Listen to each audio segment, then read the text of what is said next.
Okay. I'll call the meeting to order. This is a regular council meeting. I want to open with a couple of comments. First of all, this coming Saturday, May 2nd, we're having a town hall meeting right here in council chambers from 10 a.m. to 1 p.m. And so any of the people at the public hearing who didn't get a chance or just whet their appetite and realize how much fun it is to speak at the microphone about things, they can come out.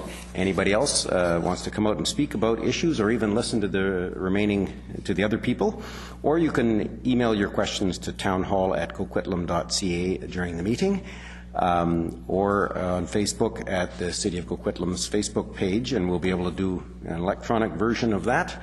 The details are on the city's webpage for the town hall meeting this Saturday from 10 till 1. The second item, we spoke about it last week, and the speaker from last week is here today, but we'll repeat it because tomorrow is actually the day. Tomorrow is the day of mourning. This is a day of mourning, an annual day of mourning for workers who've lost their lives at work in workplace industrial accidents or disease caused by workplaces. It's an annual event, and it will take place tomorrow morning at 10:50, just before 11 o'clock, on Buchanan Square, just outside the front entrance here of City Hall. We'd invite certainly the public to come out. I know that many of our employees, our firefighters, our police will be there, and I know members of council will be there. I'm afraid I can't make it tomorrow, but last year was truly a somber but meaningful occasion in which we talked about the challenges facing those families whose loved ones didn't return home at the end of a shift, or those people who were injured at work. I don't often mention that when I worked for the City of Coquitlam 38 years ago, I was assaulted, actually, and that was the beginning of my back injury. My back's not been good since then, but it really began there. And making sure that workplaces are safe is a passion for a great many people. I know there's other members of council that have been injured at work and have seen how that affects family, how that affects everybody. We need to work hard to make sure that every worker who goes to work comes home safely to their families at the end of the shift, and we'll be acknowledging that need and that passion tomorrow at 10:50. And we thank Canadian Union of Public Employees, our CUPE local here, who take that on as an initiative every year, and all of the employees and others who will be participating in that and thinking about that during the day tomorrow. Mr. Clerk. Thank you, Your Worship. Worship and members of council, this evening we have a 10-item agenda. Items 1 to 3 are minutes, both from council and from our advisory committees. Items 4 to 7 are consideration of items from the public hearing just completed. And reports 8 and 9 are staff reports related to 2 parks in northeast Coquitlam. Our final item on this evening's agenda concerns a brief from Metro Vancouver. The first item is the minutes of the regular council meeting held on Monday, April 20th. The recommendation is to approve those minutes. Moved by Councillor Rasmussen, seconded by Councillor Marsden. All in favour? Opposed? Carried unanimously. Item 2 is minutes of the Universal Accessibility Advisory Committee meeting of Tuesday, April 7th. The recommendation is to receive those minutes. Moved by Councillor Zarello, seconded by Councillor Towner. All in favour? Opposed? Carried unanimously. Item of business arising out of that committee's meeting concerns input into the housing affordability strategy framework and the working group feedback.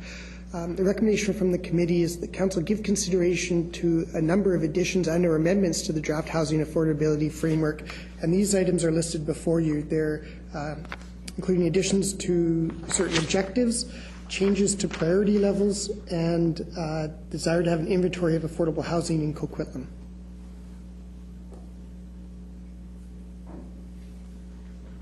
Okay, I would entertain a motion to refer these items to the public input process for the housing the housing affordability strategy that's currently in the draft stage. I move that they were referred to staff as part of the public input process. Affordability strategy. Okay, so it's moved by Councillor O'Neill, second by Councillor Asmussen, that these items be referred to staff as part of the input process for the public input process for the housing affordability strategy at the draft stage now. Councillor Zarrillo. Yeah, thank you. I just wanted to let everyone know here that this was the work of a subcommittee from the Accessibility Committee, and actually it was a great job done to narrow down a very, very hefty paper into the points that definitely affected the residents that are being looked out for at our committee. It is ahead of the game here. They did want to have a submission for the housing affordability strategy, and I think it's a great idea to obviously not put cart before the horse and to put this forward to the housing affordability strategy and not to obviously adopt today. Thank you. Councillor Reid. The first item, the additioning to Objective 2, that does not belong in the affordable housing strategy, and that is something I believe that's already covered within the City of Coquitlam Human Resources, and I don't know quite what we want to do there. If we want to give an answer back, I would defer to you, Your Worship, or just... Well, the motion now is to submit, to move all of those over to the public information input process. That one would go to the public input process, and it would not. It wouldn't particularly fit into the housing affordability strategy there. And the other, that's not particularly in the mandate of the committee either. So I recognize what they're trying to achieve, but I believe, Your Worship, that it's already in the City of Coquitlam. There is already one in the City of Coquitlam, yep. I think it's sort of a moot point, so perhaps we can just defer this till we can have confirmation from Human Resources. Just that one item, that it's already covered within the Do I hear any objection to pulling that item? And the rest can go on to where they've got it. Okay, Councillor Zarrillo. The only thing I would say to this is the work of the committee, and I wouldn't want to limit their submissions, whether they're relevant or not relevant. At this point in time, the request was to input to the housing affordability strategy. So I hear what Councillor Reid is saying, but at this point, it's not about censoring or filtering what's coming from the committee. In my opinion, I'd rather it went forward and have the discussion after the fact. No, I don't know that anyone's contemplating censoring or filtering. The committee is limited, of course, to its mandate, and its mandate doesn't include the personnel realities, but the personnel realities that are included in here are already included in the strategies of the city. So I recognize what Councillor Reid is saying here. I just want everything in its appropriate place. So I think Human Resources, I hope that they will answer back so that this committee will know that we read their objective and that they can get an answer back on this particular one. The rest can go forward with the affordability strategy. Yeah, I think Councillor Reid is saying that the correct way to do it. So they know. If the motion as currently on the floor goes through, then personnel will never get back to the committee because they're not referring it to personnel, even though this is a human resources issue. Mr. Clerk. If it was Council's desire to follow through on Councillor Reid's proposal, I would suggest that you have a dual referral, that the first one be referred to Human Resources to respond to the committee, and that the remaining items be referred to, in this case, Planning and Development staff as part of the current public input process. And that's the appropriate. I'd accept that amendment. Yeah. And we can take that as a friendly. I don't hear any objection. Then you get them answered. The motion now is that items 2 through the end be referred to the public input process for the housing affordability strategy, and item 1 be referred to staff in personnel or human resources for response to the committee. Any further discussion? Being none, all in favor? Opposed? Carried unanimously.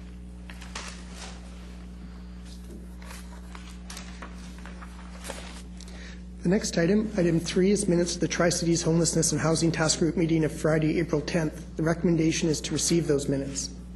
So moved. Second. Moved by Councillor Towner, second by Councillor Reid. All in favor? Opposed? Carried unanimously. Next item, item 4, is the first item from this evening's public hearing. It concerns City of Coquitlam Official Community Plan Amendment Bylaw number 4522 and City of Coquitlam Zoning Amendment Bylaw number 4527 for proposed consolidation of the city's industrial zones. Staff recommendations that Council give second, third, and fourth and final readings to City of Coquitlam Citywide Official Community Plan Amendment Bylaw number 4522 and second, third, and fourth and final readings to City of Coquitlam Zoning Amendment Bylaw number 4527. So moved.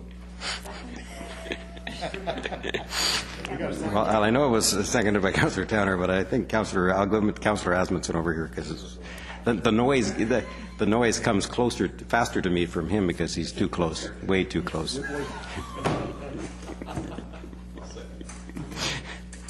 Moved by Councillor Asmundson, seconded by Councillor Towner. Any discussion? All in favor? Opposed? Carried unanimously. Next item, item 5, is City of Coquitlam Zoning Amendment Bylaw number 4556. This is for a proposed residential quadruplex at 826 Dogwood Street. Staff recommendations that Council give second and third readings to City of Coquitlam Zoning Amendment Bylaw number 4556. So moved. Moved by Councillor O'Neill, second by Councillor Hodge. Councillor Zrillo. Thank you. I don't think it will come as any surprise to staff that I do have concerns around moving forward on something while we're in the middle of community consultation on the neighborhood plan.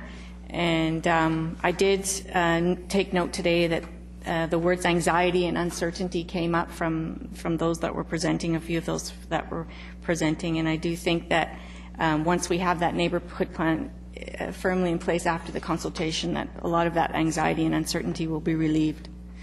And for this one, I am concerned that it is, I think someone said today, 550 meters from the SkyTrain station, and I'm not sure that this is the best use of this land at this point in time before I hear all of the community consultation. So I didn't hear a strong enough argument for it today, and I'll listen to what the rest of council has to say, but I'm leaning towards waiting for, I would hate to put this in place and then there to be much more density around it going forward. Thank you. Thank you. Councillor O'Neill. Yeah, thank you. I'm supporting this. I think it's a good development, and as the proponents suggested, that it does provide significantly more affordable, tune of several $100,000 housing options in this area. This is part of the Housing Choices program, and this is being proposed. And I think this is exactly what was envisioned when that program was put into place. That was just before I got onto council, and since then we've been dealing with these on an intermittent basis. I never thought that the review, the updating of the neighborhood plans in Coquitlam and Lougheed meant that we had to stop all rezoning in those areas. There is existing neighborhood plans. There are existing neighborhood plans. There is an existing official community plan. There is a transit-oriented development strategy that is put in place to allow us to keep going forward, so we don't end all development at exactly the time where there's a high demand for development because of the SkyTrain and the densification that's coming in closer to the station and even in the shoulder areas and further out. So I think this sort of development fits exactly what we had in mind when the previous council it was comprising a majority of people who are different that weren't on this council, but I think they did a good job in putting forward that policy, and this is living up to our expectations, so I'll be supporting it. Thank you. Councillor Reid. Well, when I first looked at this, I wondered too if it was actually too close to the SkyTrain route to approve this, but this is a fairly high-density family housing, and one of the things we don't have quite often around a SkyTrain is family housing. We have lots of apartments and 1- and 2-bedroom suites, but these units are family housing, and believe it or not, I hate to say 600 to 700 is a a family house of modest means in Coquitlam, which is actually very sad to have to say that. But I think this whole area can be the nicest little enclave of really, really nice family housing units. And I think this is a good use for the property, and hopefully we'll get the neighborhood to come in and we can just get some more of them. I'm going to be supporting it. Thank you.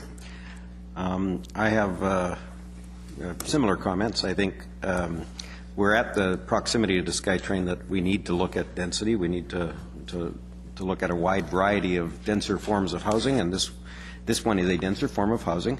We can't expect that everything around SkyTrain will be non-ground oriented and won't have that privacy associated with a single family. I think this is the type of housing that will be associated.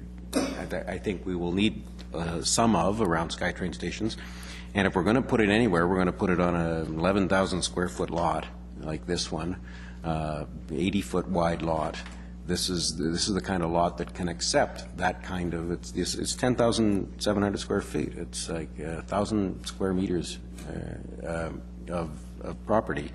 That's a very big lot. So I look at this one as being. There's not going to be many instances when I look at going fourplex on a lot that isn't served by a back lane.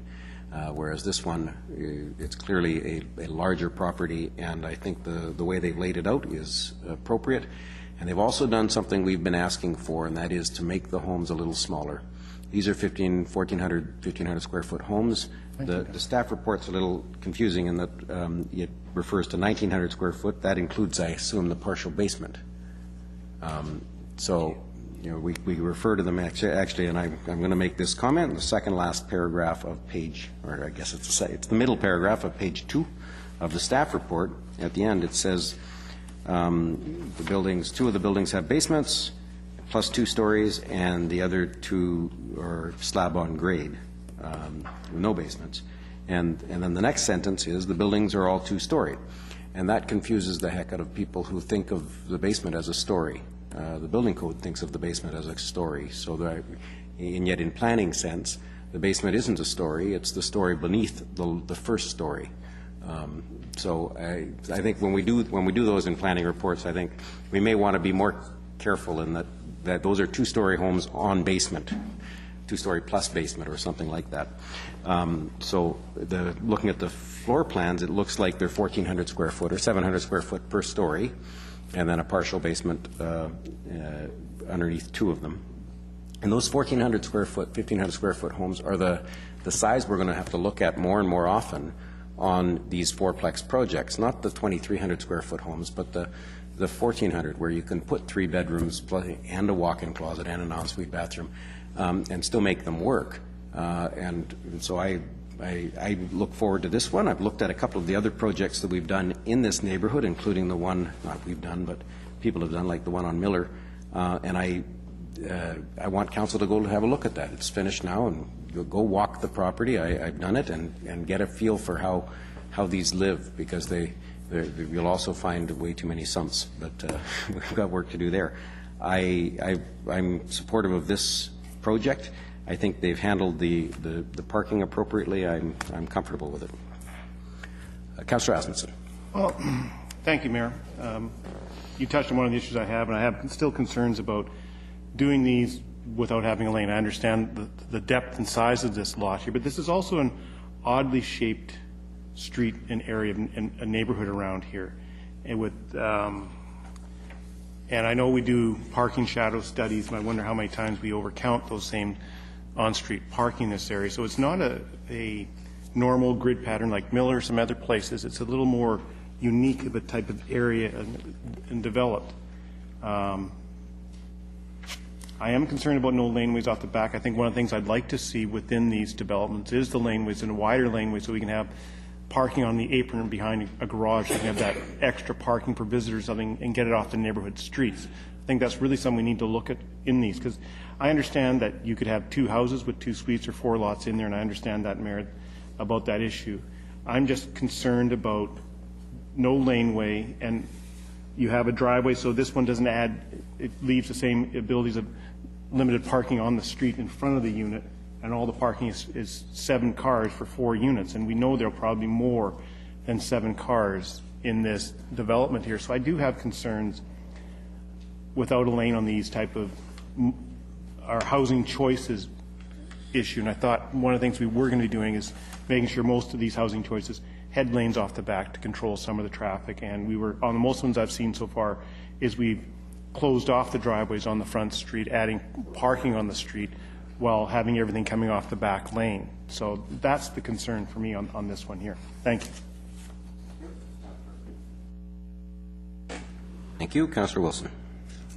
Thanks. I initially thought that this would have been a better townhouse area or a 4-story condo, but when Councillor Reid talked about this being family housing, I totally realized that that's true, and we don't have a lot of family housing around the SkyTrain station. So I am more supportive of that. But what I wanted to just to make sure that the residents in that area understand that you know, this is a tough change for the neighborhood, but this was given a lot of thought and a lot of consultation was done in developing the housing choices models, and I just want them to know that we're not just approving something like this without considering a lot of factors, and just want them to know that a lot of consultation and thought went into developing this model. And so when we approve something like this, it's not that we're not taking their wishes into account, but it's been well thought out. Thanks. Thank you. Councillor Towner. Thank you.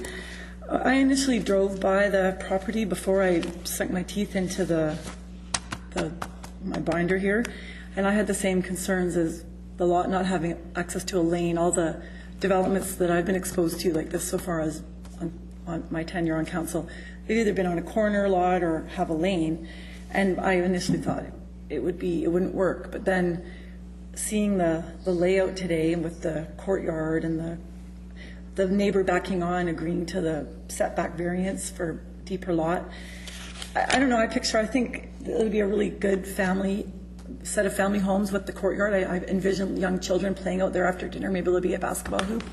It is more options for housing choices. So I've changed my mind, and I also would prefer 4 separate homes offering housing affordability for people over 2 homes with suites. I know of a street that before I was on council, there was a public hearing, and the lot was proposed to be a duplex and a carriage house, and the residents came out and spoke against it. The house fit into the form and character of the neighborhood, and then it didn't pass, and so now a big house can go up with 2 suites, and they're one suite. Okay. One suite. And a carriage house. No. Well, anyways, they were worried about cars, and they're only going to get 1 less or 2 less extra cars. So I would prefer 4 small houses. Pardon? Probably will, but they're not supposed to. I'd rather have 4 small houses than 2 bigger ones with suites. Thank you. Thank you. No further comment. The question is second and third. All in favor? Opposed? Councillor Asmundson and Zarillo are opposed. The motion carries.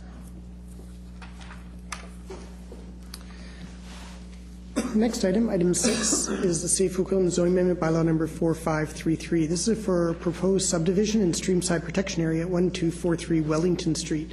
Staff recommendations that Council give second, third, and fourth and final readings to City of Coquitlam zoning amendment bylaw number 4533. Moved by Councillor O'Neill, seconded by Councillor Hodge. Councillor Reid. Thank you. I will not be supporting this. When I read all the package and I look at it, a couple of things come to mind. One, I am not a big favor of having half a cul-de-sac. It goes back to a long time ago when we developed half a street, and the other half has never developed, and it's 25 years later. So I'm not excited about developing half a cul-de-sac at any time. I am also not excited about when we put rules and regulations out that folks come in and we're trying to push something through that we already know is going to have significant variances. And I think I like playing by the rules, so I think we can lose one lot.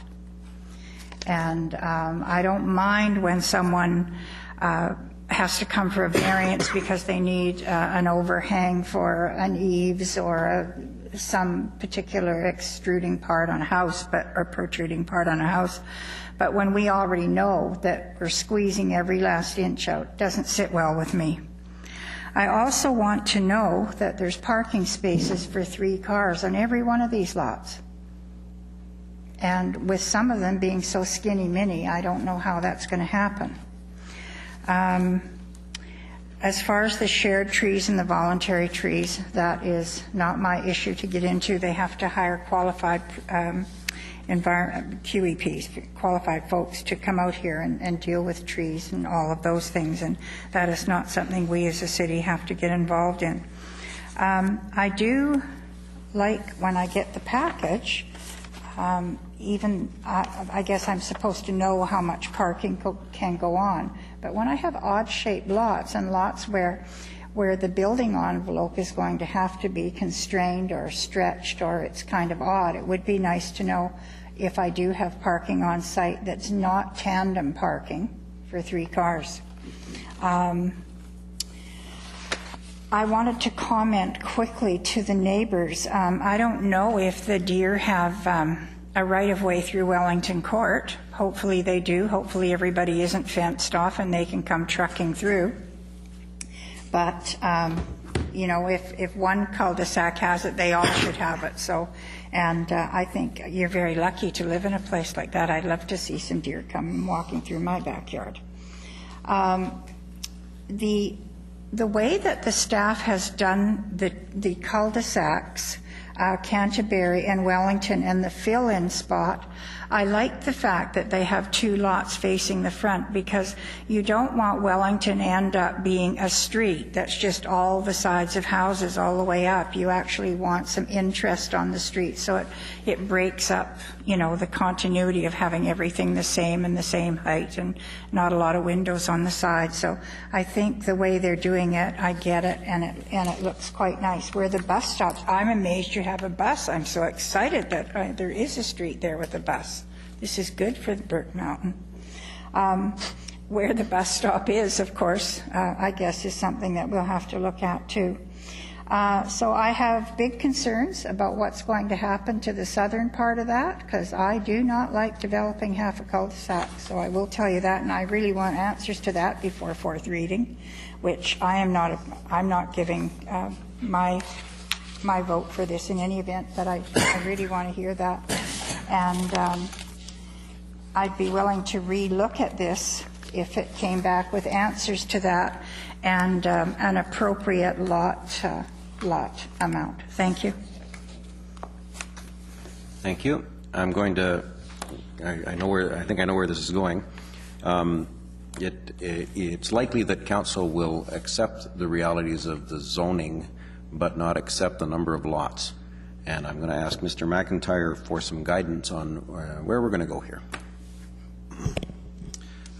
Yes, thank you, Worship, and I would agree with you. I think that's the way it's going here.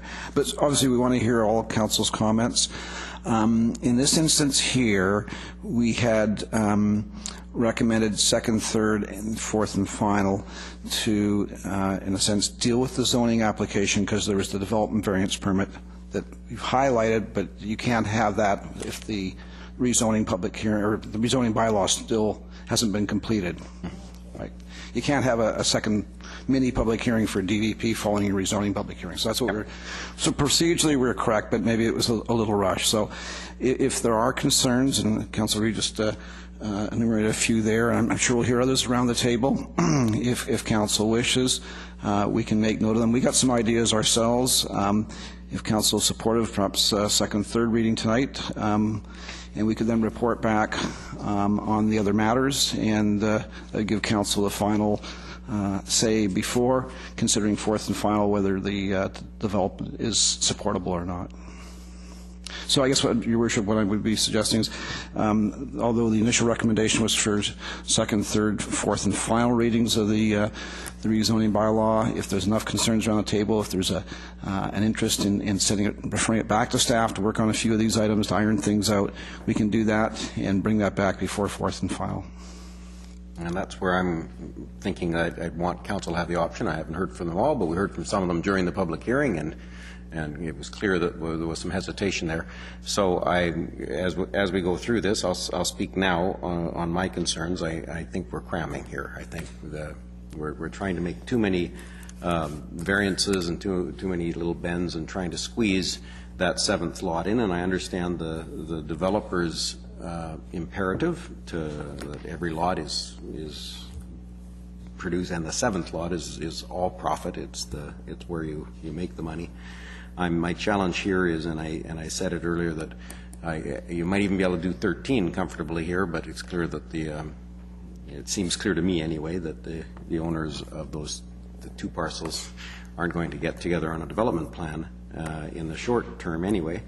And in fact, I'm wondering, one of my concerns is that we now will have from Wellington Court all the way through Canterbury Lane a barrier to anything getting from Wellington to the park.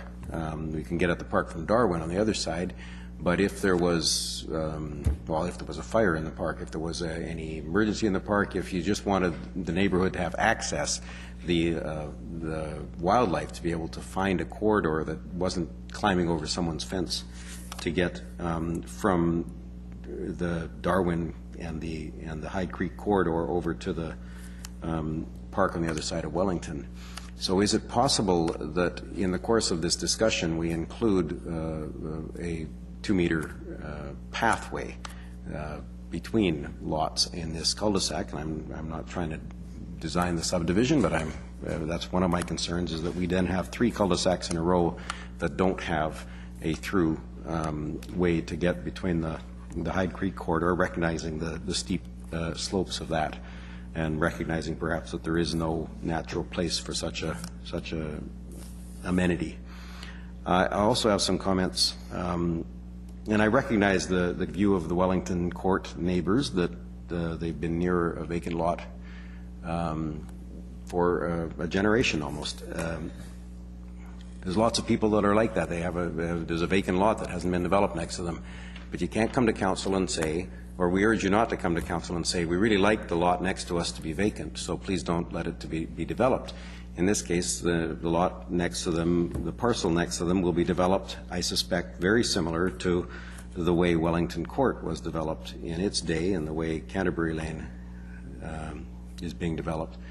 So we love the deer, we want, but it's not the owners next door's duty to supply the wildlife corridors necessarily, or to supply the green space around you. You're facing green space out your front street, and it's not.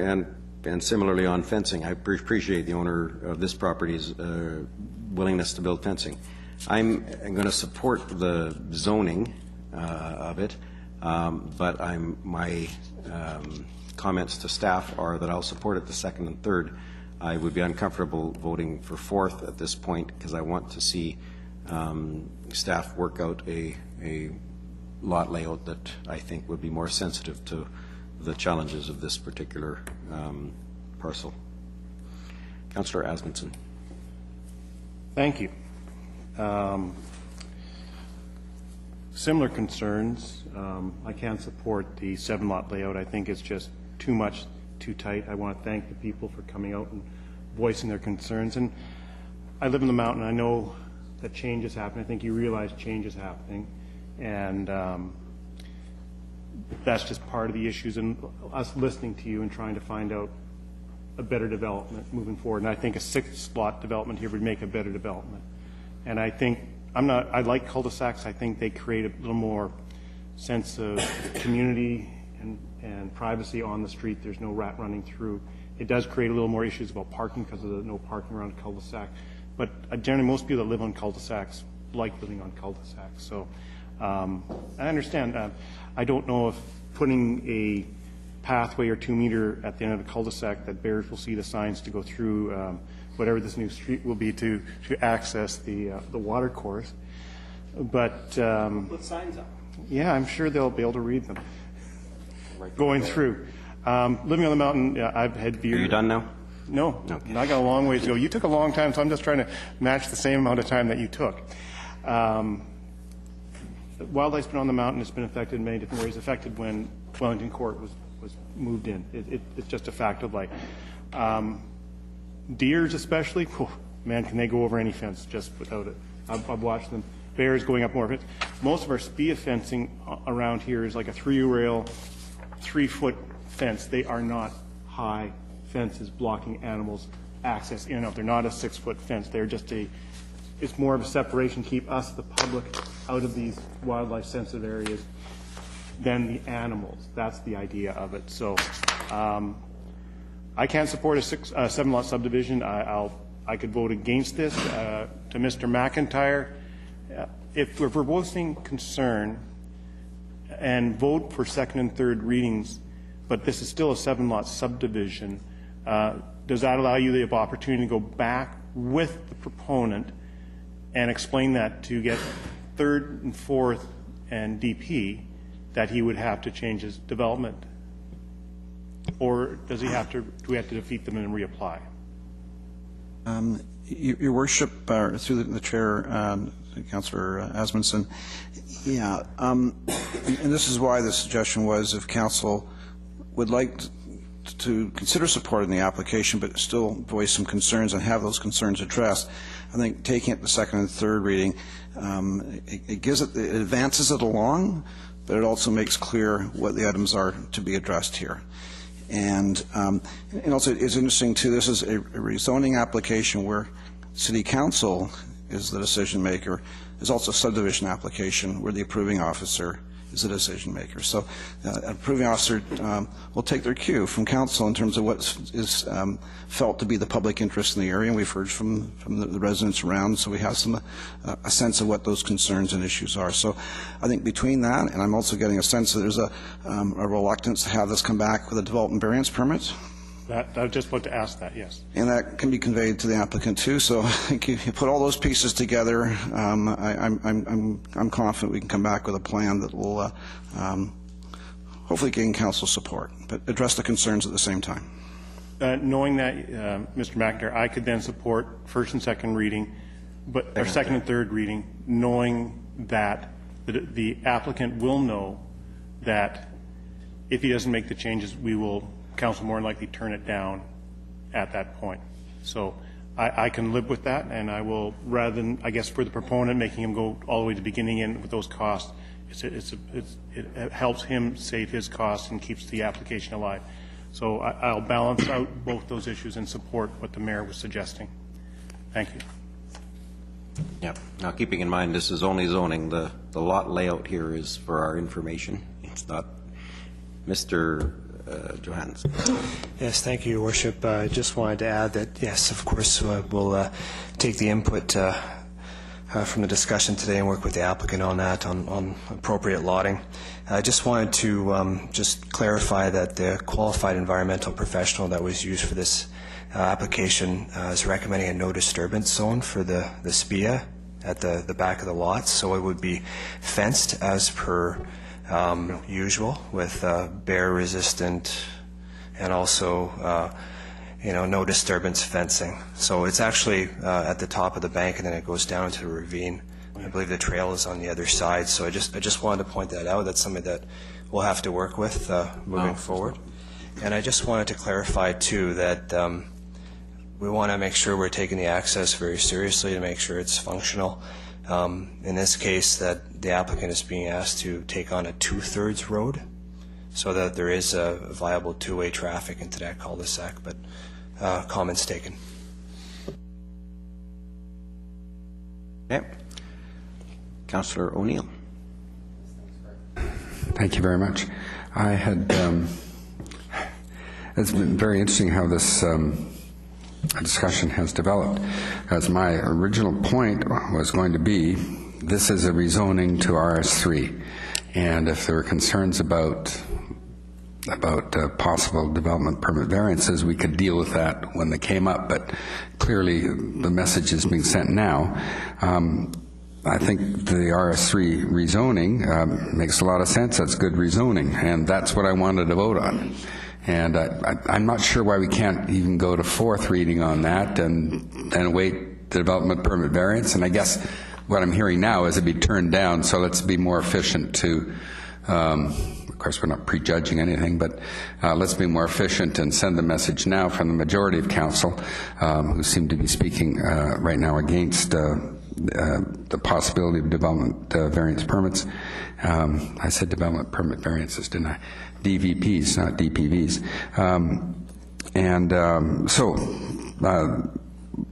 I'm happy to give this second and third reading. I moved all 4 readings because I thought that's still good land use without weighing in on what the lot structure would be or anything like that, and waiting to sit back and see what the final thing was going to be in terms of what variances we would have to give, and would judge it then at that stage. But if it's more efficient to do just second and third reading now, and working with the developer to maybe get to the point where there's no variances being requested, then that makes sense to me. But that said, this was only one part of the objection and that was raised during the public hearing, and I listened intently to all the various people who were speaking, and I did hear comments that I think the mayor answered very well, that in terms of it's hard to hear when somebody has moved into a new development 10 or 12 years ago and obviously removed a significant portion of a forest to do so, and they're living in beautiful homes now, for them to come to us now and say, don't remove any more trees, don't, because we like the trees the way they are, when the same argument could have been made before you moved into your house, and the same argument before the people next to you moved into their homes. That doesn't carry much weight with me. There are other concerns in terms of wildlife access and things. You know, those good points, because it looks like it's going to be quite a barrier there, and especially with the park across the street in Port Coquitlam, it does make sense to have some sort of flow-through pattern of some sort there as well. I also think it's interesting that if there is parking on 2 sides of Wellington, and this does become a busy street, and if it's a bus route and everything like that, we really should look at ensuring that there's free passage of bus and emergency vehicles as well. That's a very good point. But again, the one about please don't cut down the trees, we cut down our trees, nobody else should cut down trees, that doesn't hold much water with me, and I'm never going to be swayed by that argument. Maybe others will. I'm not going to be. So I'm happy to just give the second and third and see what comes back from staff working with the developer. I still think it's good land use at RS3, and I'll certainly be supporting that. Thank you. Given the importance of that vote, I would ask that you who moved it, would you mind moving an amendment? Let's get through that, and we won't do it by consent this time. We'll do it by amend your motion to second and third. You're fine? Just hearing what I'm hearing around the table, we could go friendly. You're fine. Okay. We'll accept, if there's no objection, we'll accept that we're voting on second and third. We'll consider it division, and we'll defer the other one. All fine with second and third? Okay. The next speaker is Dennis Marsden. Councillor Marsden. Thank you. Question to staff, just to confirm, RS3 does allow secondary suite? Okay. I see nods, so thank you. So I agree that RS3 makes sense for this area. I think that's been well established when we look what's happened in Wellington and on Canterbury already. I think we got a fairly significant greenfield up here, and when it comes to variance permits, I understand the need for them, and I think the time to use them is when we're looking at infill developments within call it the older portions of Coquitlam. But as we start to look up into our new green spaces up into Burke Mountain, I think the utilization of variance permits needs to be extremely limited. And I don't think that this would fit the criteria where I would say that we need to use a variance permit. So moving forward here, I think there's some options for a 6-lot subdivision with some excess land that he might do something later with in conjunction with the neighbor as a possibility. The proponent did speak to the fact that he could look at a different variance with regards to the SPIA setbacks, and in case there's any question from staff with regards to my thoughts on that, that would not be something that would see my support either. So really moving forward, I would really like to see that we avoid the variance permit requests in the greenfield as much as we possibly can, and this one I would certainly support second and third and go no further than that without. Okay. Thank you. Thank you. Councillor Zerlo. Thank you. Staff has heard me say this before, and bylaw is a contract between the residents and the city, and definitely in Greenfield we shouldn't necessarily need to be doing DVPs. Anyway, what I wanted to speak about was, actually, I think I've been on council now for, I don't know, a year and a half, and very rarely, in fact, I don't think I can remember a time where I sat in this chair and my blood pressure was where it was at today. And it has to do with reprimanding citizens for coming and standing in front of that mic. It's a very difficult thing to come and stand in front of the mic, and I think that just because we don't want to hear it or just because we don't think it's valid is not a reason to reprimand anyone for coming to the mic. I would hate to think that somebody in the city would not come to the mic. Councillor Zerillo.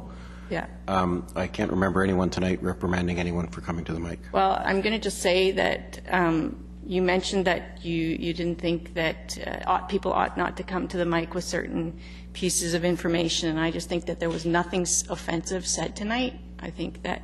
Well, you're referring to me. Both you and Councillor O'Neill were not happy with comments that were made tonight, and I just think that we should be open to letting anybody say, as long as it's not offensive, as you pointed out at the beginning of the meeting, that people should feel safe to come here and speak their minds, and it's a very difficult thing to do.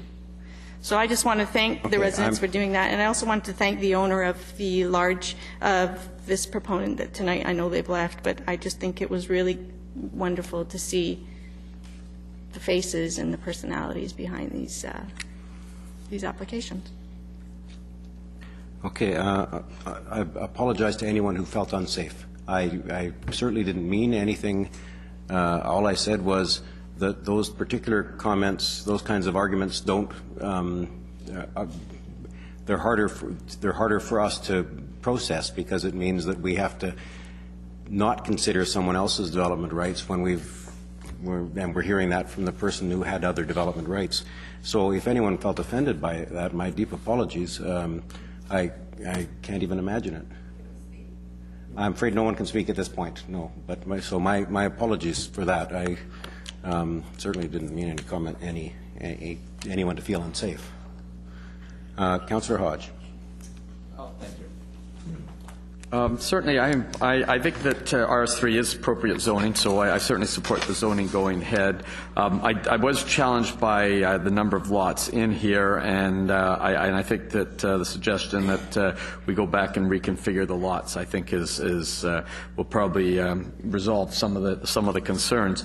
I mean, any time a subdivision like this happens in a neighborhood, particularly up in a neighborhood that's with long-time residents, it's always challenging for residents. There's uncertainty, there's concerns. I live just a couple blocks north of here, lived there for 20 years, and I've lived it, so I understand it. And where I once had a screen of trees that's open, and now I have blinds on my windows where it was open before. So the neighborhoods up there are changing. I think what we have to do is look at how do we manage the change, recognizing the existing residents, who enjoy a life, their lives up there in the homes, and I think for the most part welcome new neighbors and recognize that the changes are going to take place. And a couple of people that spoke tonight they said this, we knew this day would come. And the questions they ask are, will there still be a few trees behind my house? There'll be fences? And those, I think, are certainly valid concerns. And I think, for the most part, I think we've been able to address them the best we can. I am curious, though, on when I look at attachment 3, and there's a little sliver of property or a piece of property that goes over to what I think would probably be the end of Darwin on the other side of the creek. Is that a right-of-way, or what is that little piece that sort of sticks out at the end there? Right above where it says 3354. On attachment 3. Oh, that's the, yeah. I was referring to that. Your Worship. Through your worship. Oh. Yeah, Carl may have the exact answer. I believe there's a drainage outfall in that area. Carl, are you aware of a specific piece of infrastructure? That would have been with that subdivision of those lots on the east side of the High Creek Ravine. Right. So that's going to remain open, I would presume then. So sort of drawing a sort of a corridor across now into this property, and of course we go through the ravine area, and then we come out onto the most southern lot, which I guess doesn't have a number on here, but it would be the southern lot. So I'm just wondering if we only do 6 lots instead of 7, is it possible to leave a sliver of land there that sort of lines up with that sliver of land at the end of Darwin? That's a good idea. I'm just wondering if that's... Mr. McIntyre. Your Worship, we have that on our to-do list to check on. A couple things. First, we've heard the comment of 6 lots, and that's kind of where we were going. I was going with our thoughts as well. So if it comes back as a 6-lot subdivision, do not be surprised. And that'll avoid the development variance permit. At the same time, it can go to address some of the concerns from the neighbors about adjacency. It may give us a little bit more room for a workable roadway through there. And it may be a way to get some of those lots out of the SPIA area as well. So I think there's a number of benefits. The applicant may not quite view it that way, but a 6-lot subdivision may work and make more sense there. Open that up. If nothing else, we get a wildlife corridor that would go through from the ravine through. You're walking down the streets, yes, but I mean, so far in my neighborhood today, we've had a deer and 6 bears. So the wildlife, unfortunately, are on the streets, but they are finding their way between the corridors. And I think what we want to do is, where possible, leave wooded corridors, but at the same time not block them off so that they're going over fences and through backyards. Your Worship, so we will look at that.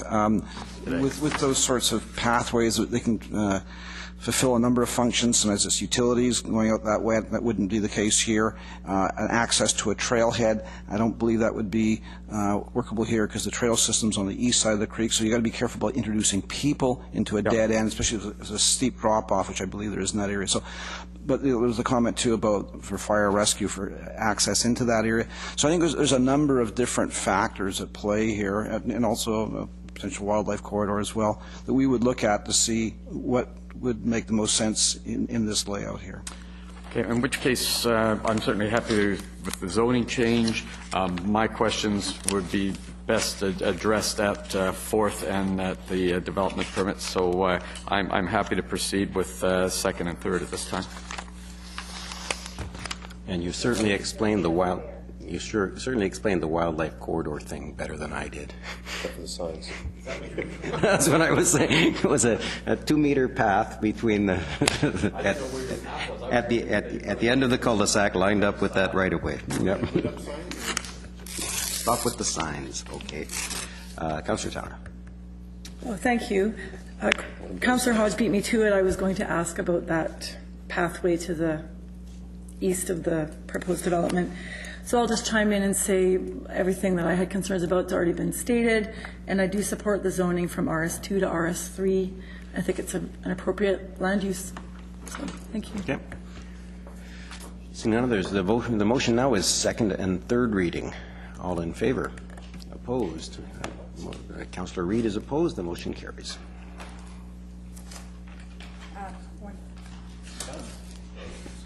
Councillor Reid.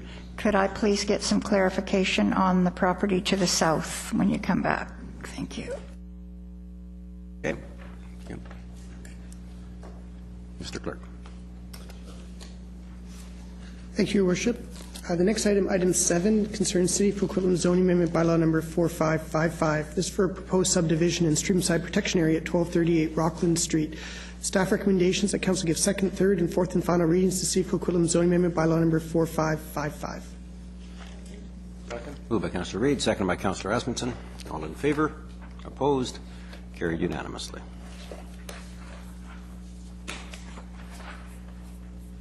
Item 8 concerns Leigh Park and its detailed design plan. Staff recommendations that Council approve the Leigh Park detailed design plan as per the report before you. That staff be authorized to proceed with project procurement and construction of Leigh Park, utilizing the approved budget of $1.3 million, with construction to commence in 2015.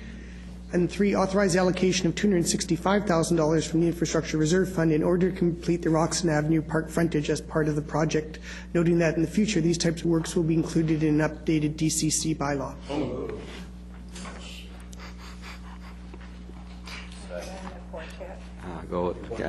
Moved by Councillor Hodge and seconded by Councillor O'Neill. The clerk is grateful for that clarification. Anybody else? No? All in favor? You're allowed to push your button before I say all in favor. Councillor Wilson. I thought other people had already pushed their buttons. I'm sorry. Just wanted to clarify a couple things. The bike skills park, is that going to be similar to what's on the east side of Mundy Park? Yes, Michelle Hunt, our Director of Business and Planning Services, is here, and she'll answer the question. Through the chair, it's actually an adventure park, so it's going to have some different types of obstacles than the one that's at Mundy, which is sort of a more beginner type park. So it'll be a little bit more complex. Excellent, thank you. I just wanted to confirm we're going to provide water for dogs, but not for people. Hi, Your Worship, people bring water bottles. That's kind of the simple story. We're just finding well-trained dogs. Yeah, the report just outlines the fact that these they're expensive utilities to build, and we're just finding as an element in parks they're not well used, and so we're at this point we've shown no water fountains, but we do have a water feature for dogs. But will people be able to fill up water bottles where the dog water is? If they're not fussy. Well, no, but I just, if we're going to have water, I want it to be for people and dogs, right? Yeah. I can understand water fountains being very expensive, but if we can have Through the chair, yes, it's going to be, basically a tap. And it is something we've actually added onto the plan as an option. So if we have budget left over, it's something that we will definitely add back in. But yes, it will be just like a tap. Great. And then my last question was on the drawing. It had grass seed mix or something referred to. Grass seed mix. What is grass seed mix? Grass seed mix, yes. It's an area, so in terms of the amount of maintenance that you'd find, for instance, the central lawn would be sodded area that is mowed more regularly. Grass seed mix is a little bit wilder, an area that's a little bit rougher and would be maintained to a lower standard, so you could have grasses that are higher. So it's a little bit more of a natural area. And around the bike adventure park, we'll have a lot more nature than we have at okay, great. Thank you. That's great. Thank you very much. There we go. Now, all in favor? Opposed? Carried. Councillor Asmundson. On the next item. You didn't? Mr. Clerk. The highly anticipated next item. He keeps pushing my button by pushing his. It's fairly easy. Next item, item 9, is Victoria Park and its detailed design plan. This recommendation from staff is that Council approve the detailed design plan for Victoria Park as set out in the report before you. 2, that staff be authorized to proceed with the project procurement and construction of Victoria Park, utilizing the approved budget of $1.7 million, with construction to commence in 2016. Second. Moved by Councillor O'Neill, second by Councillor Hodge. Let's skip over Councillor Asmussen and go with Councillor Reid. Councillor Asmussen, go ahead. Thank you very much. Some concerns with the report here, and it's been raised by some people, and I noticed it in the report, is Victoria Hall. Victoria Hall is well used. You're going to be taking away all the direct-in parking and put it on the street. But there's a lot of people that you're not going to be able to fill up. What I'd like to see done is a rollover curb and still have angled parking into there to maximize the parking along by Victoria Hall. It's a well-used hall. It has a lot of groups using it. They want to park close to the hall. The way the plan shows, there's a limited number of parking streets on the street, and you've only got one handicap, and a lot of people, some people are older, are going to have to walk a greater distance to get to the hall. I understand what you're talking about the park, but you have what we consider in the Northeast now is our community center, our little community hall, up until we get a community center. And staff have been working on increasing programming in Victoria Hall. So the one part about the plan is better utilization of the gravel area north of the hall, and to increase parking in that area by angled parking coming in, or with a rollover curb or something in there to add parking around the hall. It's a concern that I think needs to be addressed when we look at the design of the park. A lot of the things focus on the park itself and the people walking to it, but the hall has a lot of people that come from various areas to go to meetings, to do different events there, whether it's scouts, the ratepayers. There's a whole bunch of different groups there. So that's the one comment. I got some others. Do you have a... Yes, Your Worship. Yes, we do recognize that there's currently some angled parking, informal, well-used gravel parking. Keep in mind that would be remaining in place until the Sobol Victoria Drive capital project is completed. So and when that is completed, you're going to have another 22 to 25 parking stalls created on Sobol and Victoria. So there's a bit of a trade-off there. We are also working with the school district to facilitate access to the Leigh School parking lot.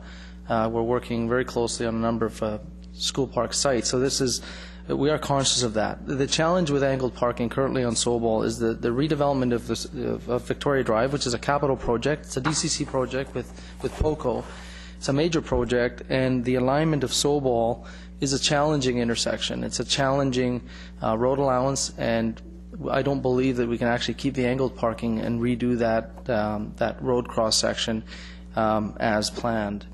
So we don't have much of a choice, but keep in mind that the elimination of that parking on Sobol will not occur until we rebuild that curb and rebuild the road, which will add up to about 8 parking stalls on curbside on Sobol, and there will also be up to 17 other parking stalls created, curbside parking on Victoria Drive. That will all happen at the same time.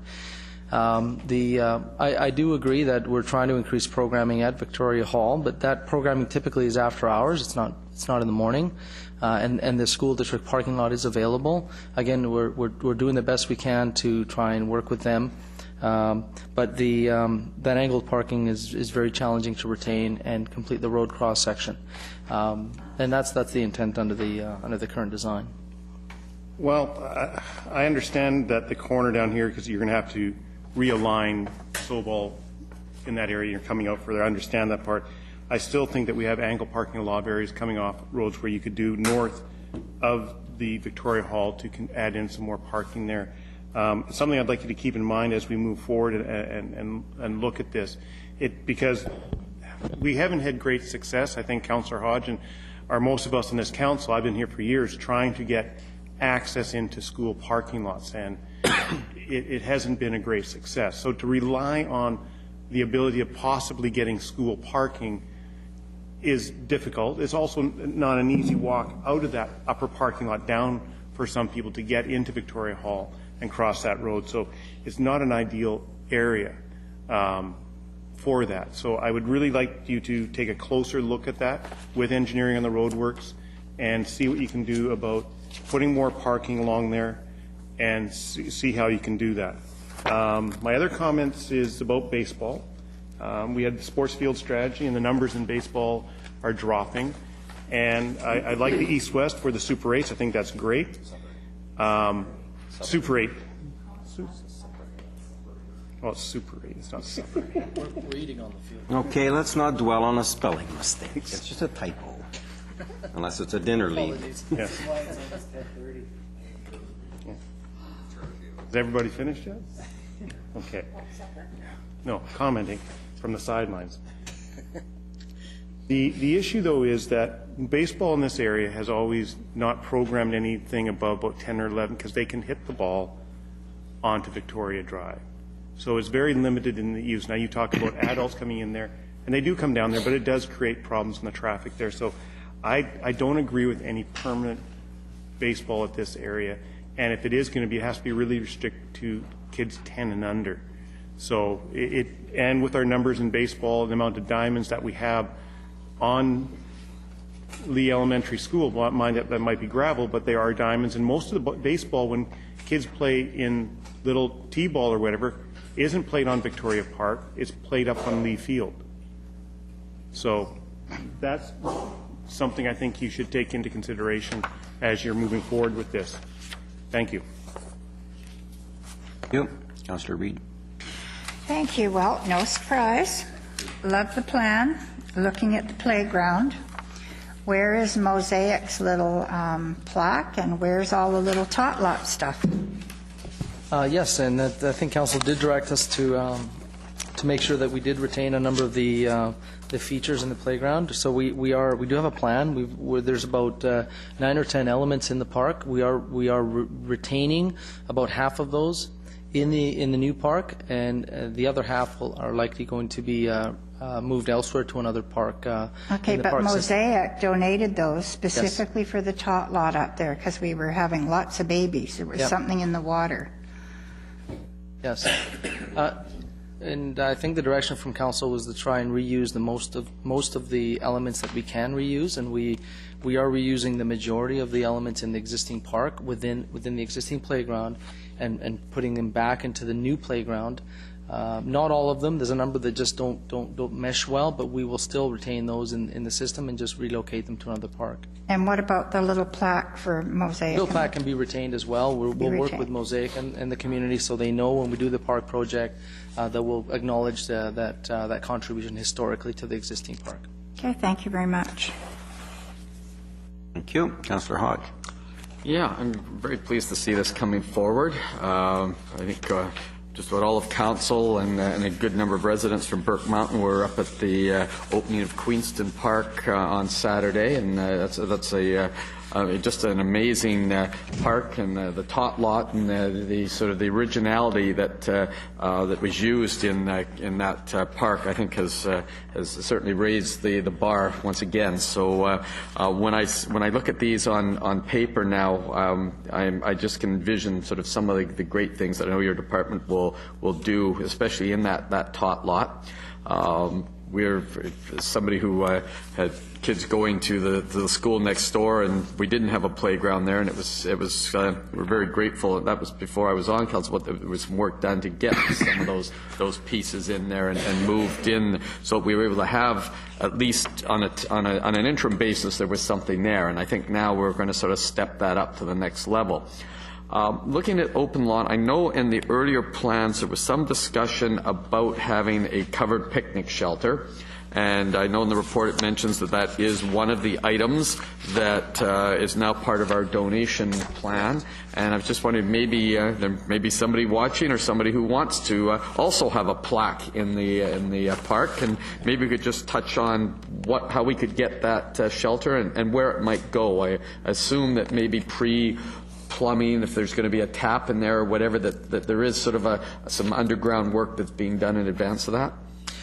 Yes, through the chair. And well, first of all, yes, there's a number of things that we have to look at in terms of meeting the budget. And what we've done is taken a number of the elements that are optional elements and have them identified in our donation program. So what would that mean is that someone who is looking to donate, and there's a catalog for there's benches and there's picnic shelters and other types of parks infrastructure. All you have to do is go on our web page and talk to our staff, and a number of amenities would be identified in various parks. In this case, there would be a number that we'd identified that could be donated in Victoria Park.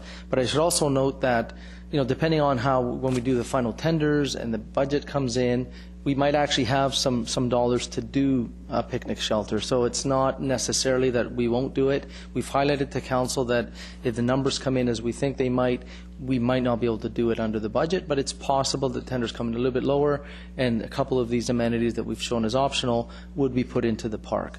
And yes, we would look to make sure they're planned appropriately with the right bases and any services we need, and they're put in the right location to serve for picnicking in that area. Does this plan here, within this plan, do we have an idea where they may go? Is that sort of, although it's not shown here, is there sort of a concept of where they would go?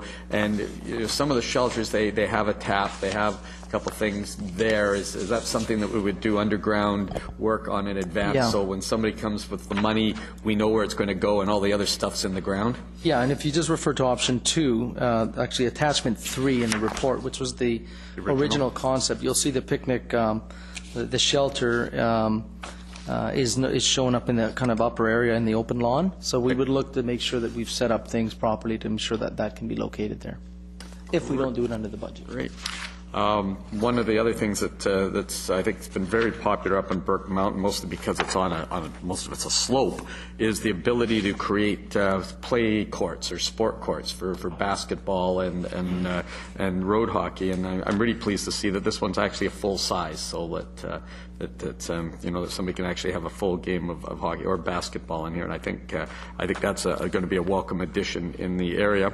My only other comment is to echo the comments of Councillor Asmussen, and that is the parking along Victoria Hall, up that side, up in Soball. I think the angle parking, to me, that's there now, if there's some way to retain that, I think we need to get the extra parking on that side right around the hall. There are a number of users there. That hall's getting busier. I am pleased that you're having the discussions with the school board about getting that Leigh parking lot open.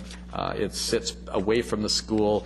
It frustrates me when I'm attending things like scout events at the hall and there's just no parking there, and I see an empty parking lot behind chain link or behind chains on the other side. So please continue that. I know it's in one of the things you're discussing, and I support on that. And that's great. I'm looking forward. I hope this goes through. Thank you. Thank you. Councillor Wilson. Thanks. I was just kind of curious about what's going to be in the skate spot and youth area. What kind of skateboarding features or rollerblade features are there? And is there an example somewhere else in the Lower Mainland that we can point to see what it would be like? Through the chair, it's sort of, I guess, Rocky Point Park has got a skate area, although it won't be that elaborate, but it will be sort of concrete steps that they can go up and down over. And it's also sort of a youth lounge. It's more sort of a, that's to ride our skateboards, but also be able to sort of sit there as well. So the concrete will be sort of, seating as well. I don't have... So it's not so much... It's not a bowl where, not a bowl, no, for sure, but it's more just horizontal kind of level changes rather than ramps and stuff? Yes, that's correct. Is there any way to incorporate any other ramp type features in the area, or is that just not worth it, or we're not popular? we can look at that. I can get the designers to have a look at. Not that I'm a skateboarder, but I'm just curious. Okay, yeah. Because I just was trying to envision what that would look like and how appealing it would be. So, thank you. I'm going to suggest that council shouldn't be participating in the opening of the skateboard park. I know one councillor who's just dying to christen it.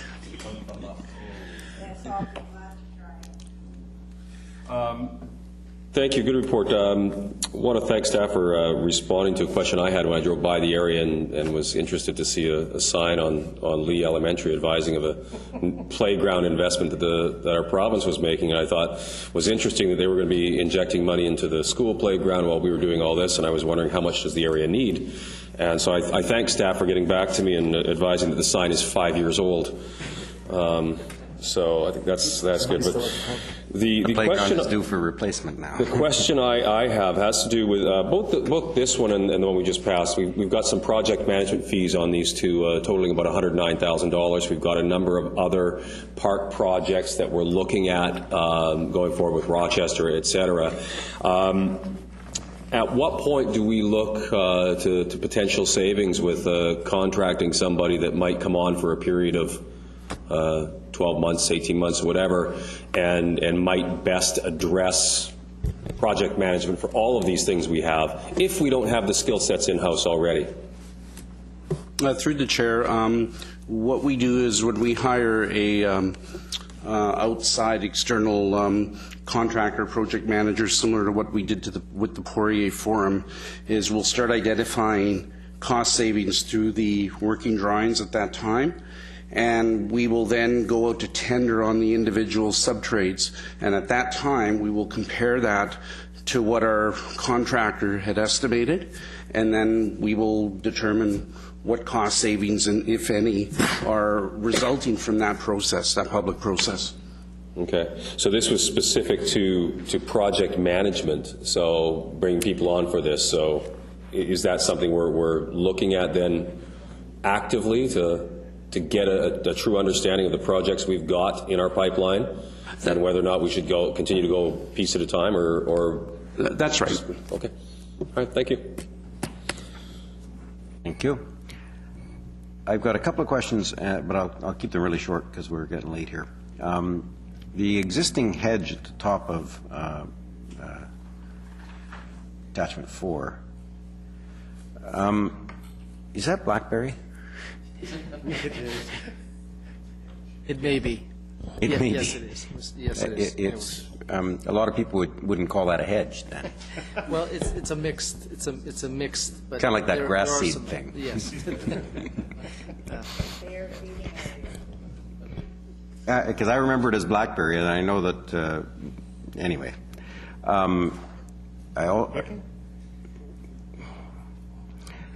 actually, I'll stop there. I'll stop there. The motion before us is approving the detailed design and authorizing staff to proceed with 1.7. All in favor? Opposed? Carried unanimously. And with our thanks on a number, thanks to staff for putting together two great parks, I think.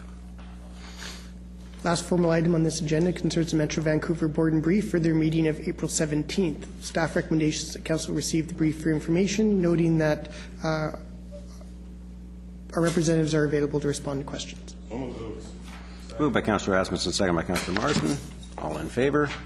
Councillor Zerillo. I just had a quick question about the provincial water fees and rentals. Am I understanding that that's already been incorporated in our utility fees, or it does not affect our utility fees? I just wanted to get some clarification on whether this affects our utility water fees, or if this is something that I should know about a bit deeper. I'm going to look to Mr. Diozegi. Your Worship, I have to refresh my memory what it exactly says, so bear with me for a couple of seconds, please. I understand. I think it virtually doubled the amount that we will be paying the province as Metro Vancouver, from $450,000 to about $900,000 per year, which is $1 less than $1 a household, I think. But I'm not, and essentially Metro Vancouver is trying to recover those costs from the sale of the water, and municipalities similarly recover that cost from the sale of the water although unmetered in Coquitlam, to our residents. And I don't know if there's anything to add on that. No, Your Worship, that's absolutely correct. And also, perhaps the only thing I can mention that this increase, while the total sum is substantial, in the overall water bill is really not that big from the perspective of the city, and it is already included in our water fees. By comparison, perhaps, senior governments have primarily federal government has imposed new water filtration and water treatment requirements that are 1,000-fold that much money, actually 2,000-fold that much money, and new water, sewage, or wastewater treatment costs that are somewhere around 5,000 times as much as that. And these are costs that all municipalities have to absorb because we now have to do secondary treatment of wastewater and filtration of Capilano, which incidentally the new twin tunnel will be commissioned coming up shortly, and that will supply both, take both water supplies, Capilano and Seymour, and put them through the Seymour filtration plant. Of course, the UV plant in Coquitlam Reservoir is up and running, and with any luck we won't have to add filtration, but we are adding another inlet, which is going to be a tremendous cost as well in order to keep supplying water. Any further questions? Councillor Hodge. To add to that, this comes as a result of an old Water Act, I believe is 40 years old, and one of the things that this does is acknowledge all water users, including companies that do bottling of water. So it's designed to sort of level the playing field, and the end result is about $1 per house in the metro area. So it's a small increase at our end, but it's just some housekeeping and updating an act that's quite a few years old. And the increase from Metro on our water fees will be much more than $1 because of the costs of all the other costs. The surface water part of it, yes. Okay. Any further questions, comments? The motion is the board in brief. All in favor? Opposed? Carried unanimously. Second. Moved by Councillor Marsden, second by Councillor Asmundson to adjourn. All in favor? Opposed? Carried unanimously. We'll move to public question period. Any questions from the audience tonight? Nope. Any interest from the audience tonight? Nope. Thank you all for coming. Good night.